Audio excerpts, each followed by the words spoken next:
Друзья, всем привет! Сегодня я вам расскажу, как принимать барсучий жир. Я пересмотрел много разных роликов в YouTube.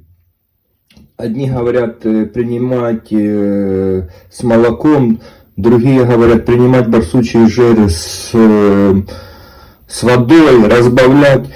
Мой способ, как принимать барсучий жир. Вы берете маленькую ложечку, берете вот так немножко на ложечку, где-то вот так вот.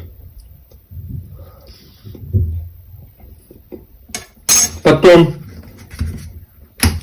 берете мед и с медом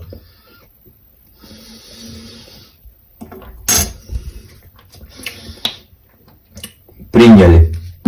Сегодня я вторую ложечку беру. Мед я тоже перепробовал разный. Мне нравится с эвкалиптом. Вот так принимать барсучий жир. Где-то примерно 3-4, ну максимум 5 дней. Всем пока. Всего хорошего. Хорошего дня.